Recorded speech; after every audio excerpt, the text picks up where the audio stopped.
Anderson County 911, what's the location of your emergency? Yes, come to McAllister Drive. My dad has been killed. His body is really, really hard, and he's on fire. He's on fire? Yes, he's on fire.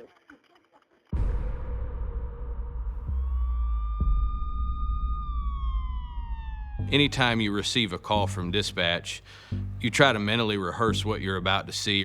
When you hear that somebody's been set on fire, you automatically start preparing for the worst, but I don't think any type of mental preparation can get you ready to see what you're about to walk into. As we rounded the corner to one of the rooms, we observed the victim, and he was obviously deceased at that point. Once they cleared and make sure there was no other dangers there at the residence, responding deputies made contact with the 911 caller. They identified him as Brooks Cantley. He indicated that the victim was his father, Todd Cantley. Once we started examining and processing Mr. Cantley at the scene, we saw there was blood coming from his head area.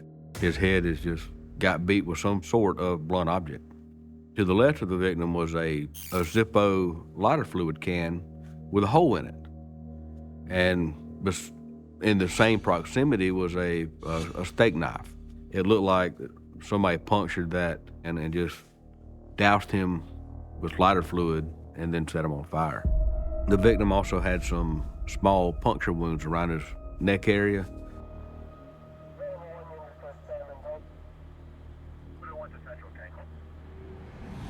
He mentioned that several guitars and some sort of gaming system was missing from the house.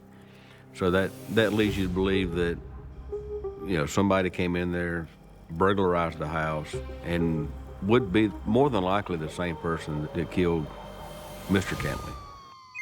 Number services that may help you. My daughter, she's 16, and she came and let me upset because she said her boyfriend and his brother had killed somebody. Her boyfriend's name is Jacob Lance, and his brother is Ernie Lance, and she said that her boyfriend had hit him with a baseball bat, and his brother had cut the guy's throat. And she didn't want me to tell anybody.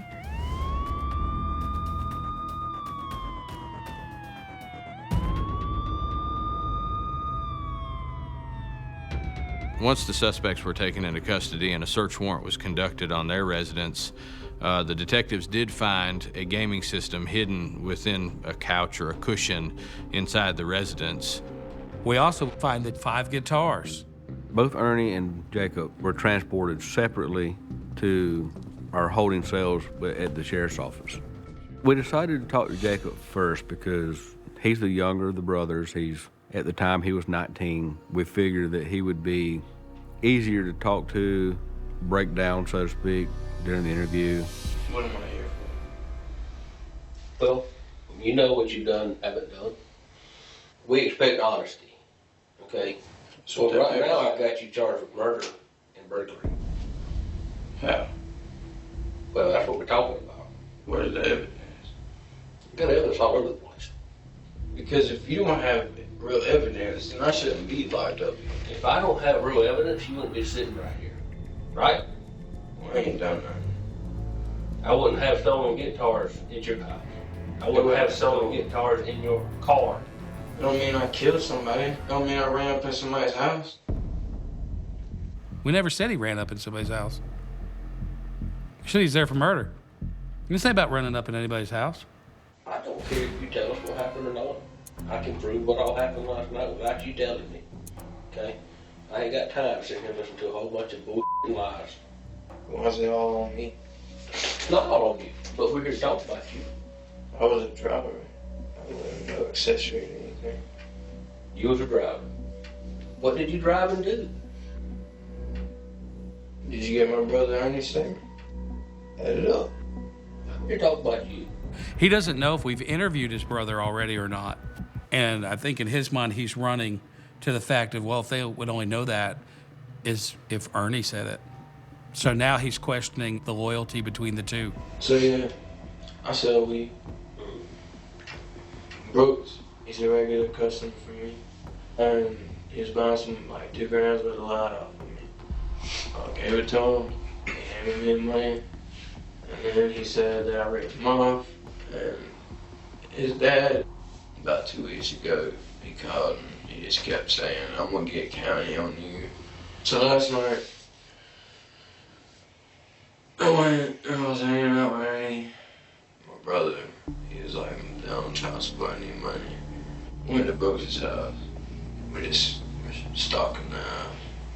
And Ernie's like, oh man, I want this TV, I want this gun, I want all this. So he just starts loading up. Told me he's about to kill Todd. He wanted to take care of Brooks' dad because he's been threatening us. And my brother just started beating the out of him with that. So when they reenact certain moments, it tells you that I was there. You're not sitting in the car. You're in the house. You can't reenact something if you weren't there.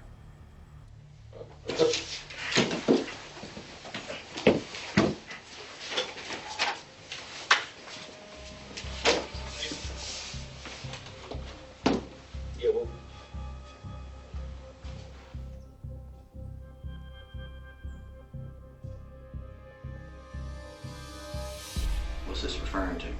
You and Jake went to Todd's house last night and burglarized the house. Did you not? Who's Todd, first off? No bull. Who's Todd? The guy that's been threatening Jacob. I know what you're talking about now. He texted Jacob the other day, talking about Jacob ripped him off on like $1.5 grand allowed. I don't know Jake to do nothing like that. Why would he throw you under the bus? I don't think he'd throw me under the bus. He sat right there in that seat an hour ago and said, it wasn't me, it was Ernie. You still don't think he sold you out? So last night, I went and I was hanging out with Ernie. My brother, he was like, I'm down on child support, I need money. This is part of the damn interview where he goes, Let me hear it. He wanted to take care of Brooks' dad because he's been threatening us. He said, I did it? Yeah. So he's saying, I want to take care of him? And my brother just started beating the out of him with that. think I'm making up. I had a feeling you wasn't. You ready for my statement? I'll tell you something. He brought that about I hit that man? No. This is the God the honest truth I'm telling you now. I helped pack that stuff up for him. About that time, he's like, let's go do this. He had my papa's Louisville Slugger. Hits the bag, goes up in the, goes to busting the door. I said, no, Jake, we're done. We're done. Jake pops the door open. That dude said, you need to get the out of my house. And Jacob starts wailing. I don't know if he's still got a mark on his neck or not, but I was trying to pull him. Stop. Stop. I don't want to rat my little brother out. He threw you under the bus. That's why I played hard, because that's what you're supposed to do, right? Both did. So ultimately, they both confessed that the other killed Todd. They pointed the finger at each other.